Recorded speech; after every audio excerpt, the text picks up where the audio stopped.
In the age of invention, one man stood apart, a mysterious genius whose ideas were decades ahead of his time. He dreamed of lighting the entire Earth without wires, of giving power freely to all humanity. His name was Nikola Tesla, the forgotten wizard who changed the world but died almost penniless and alone. Tesla was born on a stormy night in 1856 in the tiny village of Smiljan, then part of the Austrian Empire, today's Croatia. As lightning flashed outside, the midwife whispered that it was a bad omen and he would be a child of darkness. His mother replied, "No, he will be a child of light." From the beginning, Tesla showed an extraordinary imagination. He could visualize inventions completely in his mind, rotating them, testing them, improving them, all without writing a single line. His father was a priest who wanted Nikola to join the church. His mother, though uneducated, built small mechanical devices and inspired his curiosity.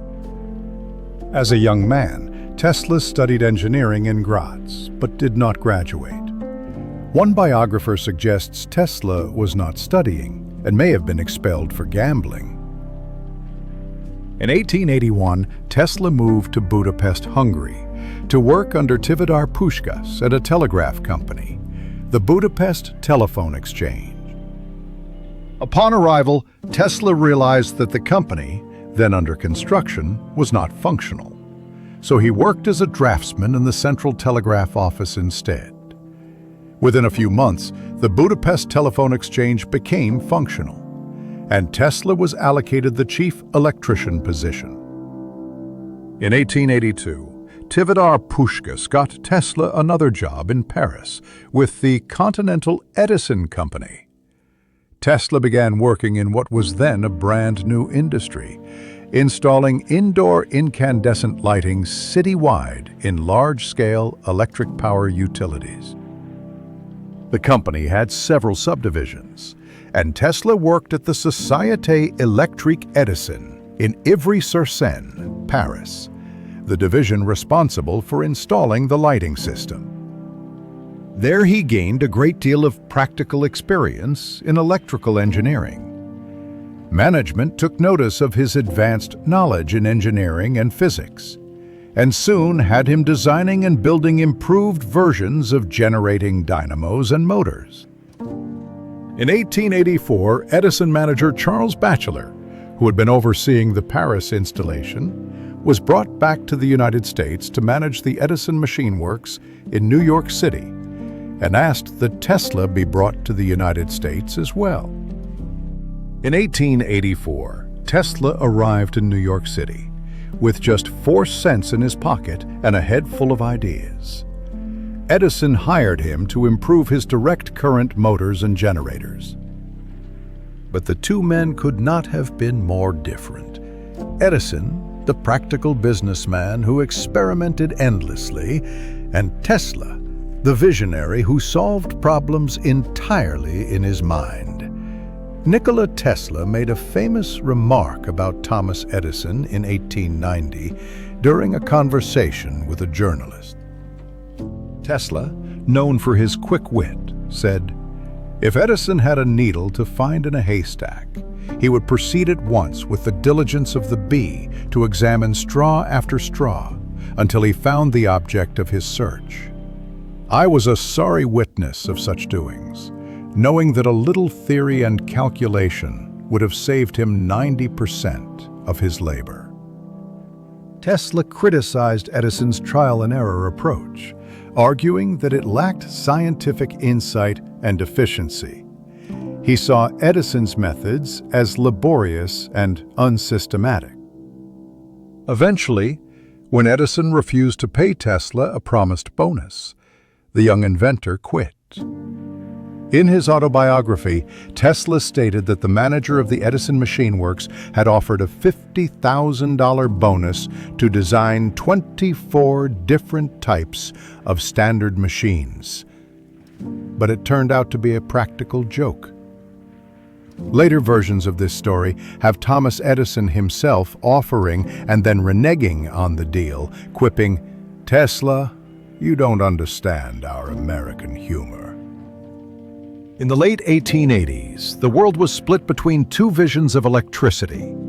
Edison's direct current, DC, was the established power. Tesla believed alternating current, AC, was the future. It could travel long distances, unlike DC, which lost power quickly. George Westinghouse believed that Tesla's new AC system could light entire cities. Tesla teamed up with Westinghouse, and together they built the first AC power systems. Westinghouse bought Tesla's patents and promised him generous royalties for every horsepower generated by AC power. For a moment, it seemed both men would conquer the electrical age together. But the war of the currents was brutal. Legal battles, undercutting prices, and expensive expansions nearly crushed Westinghouse's company. Edison fought back fiercely, spreading fear with public demonstrations, even electrocuting animals to show AC's supposed dangers. The newspapers called it the War of Currents.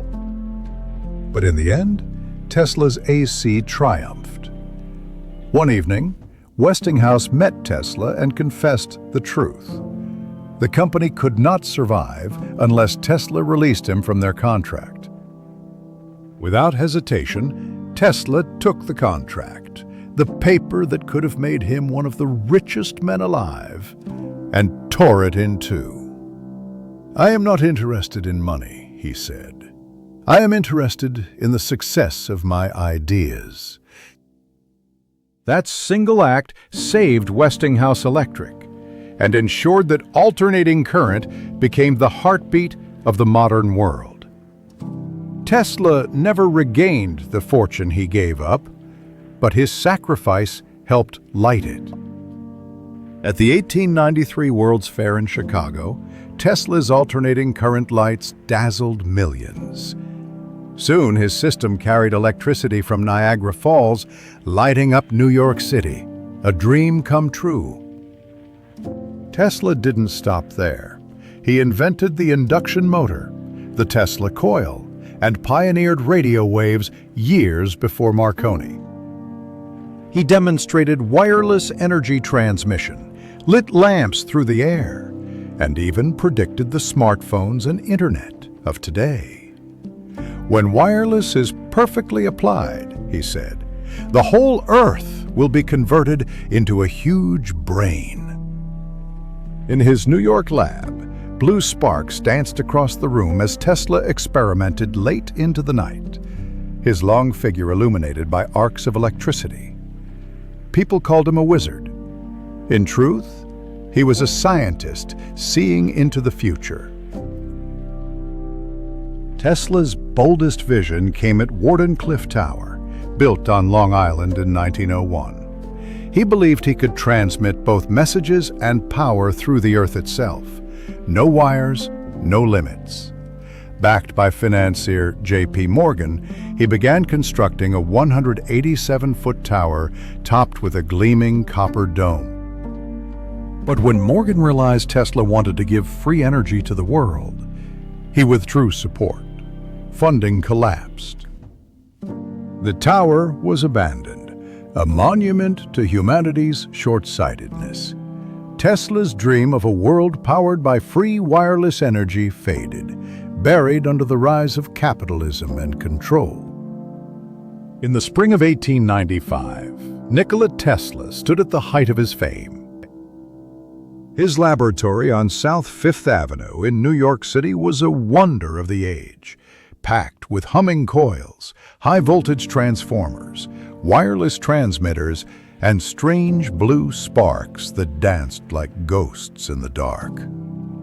Visitors described it as a cathedral of lightning. Then, one night, March 13, 1895, everything changed. Just before dawn, a fire broke out in the basement of the building below Tesla's lab. By the time firefighters arrived, the blaze had climbed through the structure like a furnace. They fought for hours, but Tesla's floor collapsed into a smoking pit of twisted iron and ash. When the flames died, everything was gone. Years of notebooks, instruments, experimental models, and photographs. His life's work up to that point, including prototypes for his wireless energy experiments and early X-ray research. Tesla arrived at the scene as the firemen were leaving. Witnesses said he stood silently, watching the smoke rise, too shocked even to speak. Later, he told a reporter quietly, "I am in too much grief to talk. What can I say? The work of years, gone. Everything, gone." Tesla quickly recovered, setting up a new lab on East Houston Street to resume his wireless power and radio experiments that later inspired Marconi. The fire that destroyed his work ignited his most visionary years. Mark Twain met Nikola Tesla in New York City around 1893, and they became genuine friends who shared a love of science, invention, and wit. Twain even posed for photographs in Tesla's lab, illuminated by electric lamps powered by Tesla's experiments with wireless currents. In the 1890s, Nikola Tesla was a name that electrified the world. Backed by George Westinghouse and his revolutionary AC system, Tesla stood at the center of the electrical age. A visionary, a celebrity, and a genius whose ideas seemed limitless. But by 1905, that dream came crashing down. J.P. Morgan withdrew his funding, his AC patents expired, and the money stopped flowing. The man who once lit up the world was left in the dark. Through the 1910s and 1920s, Tesla wandered between New York hotels, surviving on small loans and promises. Newspapers still wrote about his next big invention: turbines, oscillators, even a death ray, but none brought him the support he needed. By the 1930s, he lived alone in room 3327 of the New Yorker Hotel.